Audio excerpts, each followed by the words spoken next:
성취될 그분의 약속. 성경의 핵심 주제. 성경에 게시된 가장 엄숙하고 영광스러운 진리 가운데 하나는 구원의 이대한 사업을 완성하기 위한 그리스도의 재림에 관한 진리이다. 오랫동안 사망의 음침한 골짜기에서 방황하도록 버려졌던 하나님의 백성들에게 부활이요 생명이신 그리스도께서 당신의 버림받은 백성들을 본향으로 데려가기 위하여 다시 오신다는 약속은 귀중하고 기쁨에 넘치는 소망을 주고 있다. 재림의 교리는 바로 성경의 근본적 주제이다. 인류의 시조 아담과 하와가 에덴 동산에서 슬픈 발걸음을 돌이킨 후부터 믿음의 자녀들은 파괴자의 세력을 깨뜨리고 잃어버린 낙원을 다시 회복시켜줄 언약의 구주가 나타나기를 고대해 왔다. 옛날의 성도들도 그들의 희망 성취로서 영광의 메시아가 나타나기를 고대해 왔다.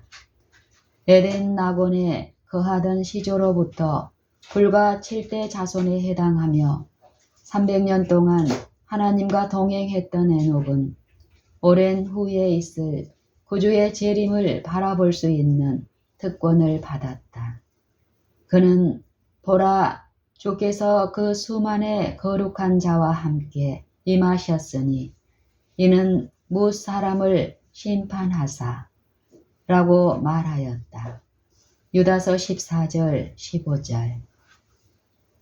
또 족장 욥은 그가 고통을 당하던 밤에 자신의 확고한 신앙을 다음과 같이 말하였다. 내가 알기에는 나의 구속자가 살아계시니 후일에 그가 땅 위에 서실 것이라. 내가 친히 그를 보리니 내 눈으로 그를 보기를 외인처럼 하지 않을 것이라. 욥기 19장 25절로 27절. 그분의 백성을 집으로 데려가기 위하여 그리스도께서는 당신의 충성된 백성을 모으시기 위하여 다시 오시겠다고 밝히 말씀하셨다. 그때에 인자의 징조가 하늘에서 보이겠고 그때에 땅의 모든 족속들이 통곡하며 그들이 인자가 구름을 타고 능력과 큰 영광으로 오는 것을 보리라. 저가 큰 나팔 소리와 함께 천사들을 보내리니 저희가 그 택하신 자들을 하늘 이 끝에서 저 끝까지 사방에서 모으리라. 마태복음 24장 30절. 제자들은 그리스도의 재림의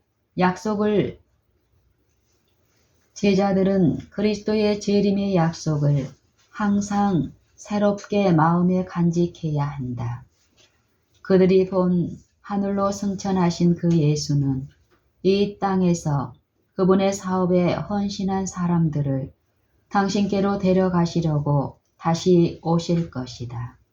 볼지어다 내가 세상 끝날까지 너희와 항상 함께 있으리라 라고 말씀하셨던 바로 그 같은 음성으로 그분은 그들을 하늘 왕국에 있는 그분께로 환영한다고 말씀하실 것이다. 마태복음 28장 20절. 그리스도 재림에 대한 기별은 옛적에 천사들이 베들레헴의 목자들에게 전한 소식과 같이 오늘날에도 큰 기쁨의 좋은 소식이 되어야 할 것이다.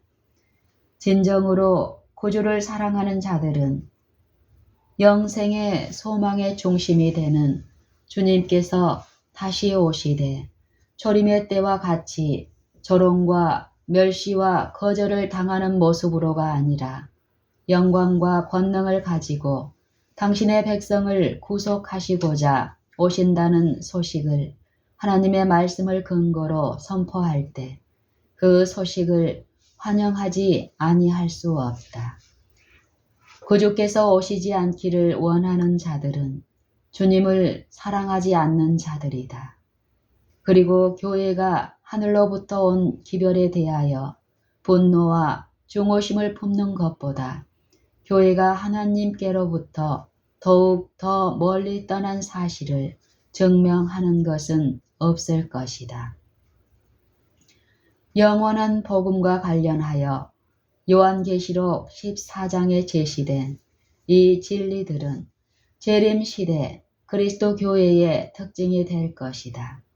왜냐하면 삼중 기별이 전파된 결과로 성도들의 인내가 여기 있나니 저희는 하나님의 계명과 예수 믿음을 지키는 자니라 라고 선포되었기 때문이다. 그리고 그것은 재림 전 세상에 전파되어야 할 마지막 기별이다. 그 기별이 전파된 후에 인자가 이 세상의 추수를 위하여 영광 중에 오실 것이 선지자에게 보여졌다. 죄로부터 자유. 하나님의 아들께서 이 땅을 밟으셨다. 주님은 인간에게 빛과 생명을 전해주며 죄의 멍에로부터 그들을 자유케 하기 위해서 오셨다. 그분은 이 생에서 그분의 발자취를 따른 이들을 당신께로 영접하기 위해 권능과 큰 영광 중에 다시 오실 것이다. 그 얻으신 것을 구속함. 지구를 창조하신 하나님의 원래 목적은 지구가 속량함을 입은 자들의 영원한 거처가 될 때에 성취된다. 의인이 땅을 차지하며 거기 영영이 거하리로다.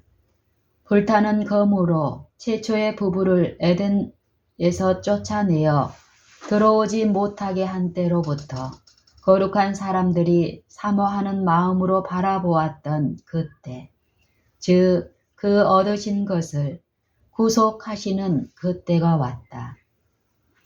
원래 사람에게 왕국으로 주어졌으나 사람에 의해서 사단의 손에 팔려 넘어갔고 그리하여 힘센 원수에 의하여 그토록 오랫동안 장악되었던 이 지구가 구속의 대경륜을 통하여 수복된 것이다. 첫째 아담이 잃어버린 모든 것을 둘째 아담이 회복할 것이다. 선지자는 너 양떼의 망대여 딸 시온의 산이여 이전 권능 곧 딸 예루살렘의 나라가 내게로 돌아오리라고 말한다. 그리고 바울은 그 얻으신 것을 구속함에 대해서 지적하고 있다. 하나님께서는 지구를 거룩하고 행복한 인간의 거처가 되게 하기 위하여 창조하셨다. 하나님께서는 지구를 거룩하고 행복한 인간의 거처가 되게 하기 위하여 창조하셨다. 하나님의 능력으로 새로워지고 죄와 슬픔에서 떠나 지구가 속량함을 입은 자들의 영원한 본향이 될 때에 그 목적은 성취될 것이다. 만물을 새롭게 하심. 구속 사업은 완성될 것이다. 죄가 많던 곳에 하나님의 은혜가 더욱 풍성해진다. 사단이 자기 것이라고 주장한 바로 이 땅. 지구 자체가 속량함을 받을 뿐 아니라 높임을 받게 될 것이다. 죄의 저주 아래서 하나님의 영광스러운 창조물 가운데 한 오점이 되었던 이 작은 세계는 하나님의 우주 안에 있는 다른 모든 세계보다 더욱 영광을 받게 될 것이다. 이곳 하나님의 아들이 인성으로 거하시고 영광의 왕께서 생활하시고 고생하시고 돌아가신 이 땅에서 그가 만물을 새롭게 하실 때에 하나님의 장막이 사람들과 함께 있을 것이며 하나님이 저희와 함께 거하시리니 저희는 하나님의 백성이 되고 하나님은 친히 저희와 함께 계셔서 저희 하나님이 되실 것이다. 그리하여 무궁한 세대를 통하여 구속받은 자들이 주의 빛 가운데 다닐 때에 그들은 그의 말할 수 없는 선물, 곧 임마누엘, 우리와 함께 계시는 하나님을 주신 것에 대하여 하나님을 찬송할 것이다. 구속의 대가를 깨달음. 구속받은 자들이 하나님의 보좌 앞에 구주와 함께 설 때까지는 우리의 구속을 위하여 치러진 대가를 깨달을 수 없다. 영원한 본향의 영광이 황홀하게 우리 앞에 나타나게 하는 그때에 영원한 본향의 영광이 황홀하게 우리 앞에 나타나게 되는 그때에 우리는 예수께서 이 모든 것을 우리를 위하여 버리시고 하늘 공전을 떠나셨을 뿐 아니라 우리를 위하여 실패와 영원한 상실의 위험성을 무릅쓰셨다는 것을 기억하게 될 것이다. 그때에 우리는 우리의 면류관을 그의 발 앞에 던지고 죽임을 당하신 어린 양이 능력과 부와 지혜와 힘과 존귀와 영광과 찬송을 받으시기에 합당하도다 라고 소리 높여 노래 부를 것이다. 계시록 5장 12절. 땅의 목적이 성취됨. 하나님께서는 이 땅을 거룩하고 행복한 거처가 되도록 창조하셨다. 주께서 땅도 창조하시고 경고케 하시되 헛되이 창조치 아니하시고 사람으로 거하게 지으셨다. 이사야 45장 18절. 하나님의 능력으로 땅이 새롭게 되고 죄와 슬픔에서 해방되어 그것이 구속받은 자들의 영원한 거처가 될 때 이 목적이 성취될 것이다.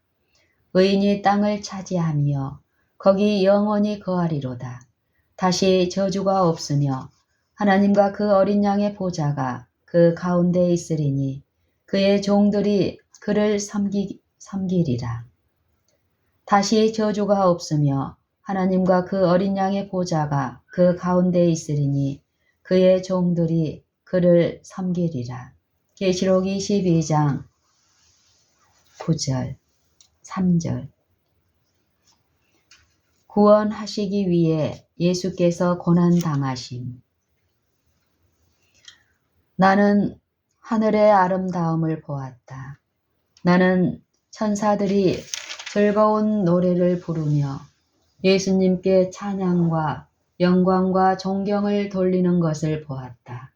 나는 그때 하나님의 아들의 놀라운 사랑을 어느 정도 깨달을 수 있었다.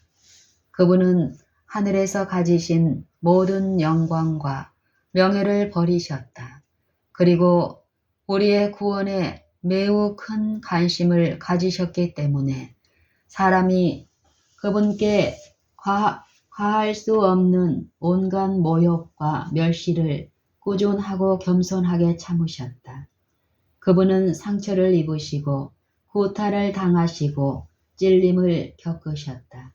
그분은 우리를 당신의 피로 씻어 우리를 위하여 준비하고 계신 집에서 당신과 함께 살게 하고 하늘의 빛과 영광을 누리고 천사들의 노래를 듣고 그들과 함께 노래하게 하시고자 갈바리의 십자가에 달리셔서 가장 고통스러운 죽음을 당하셨다.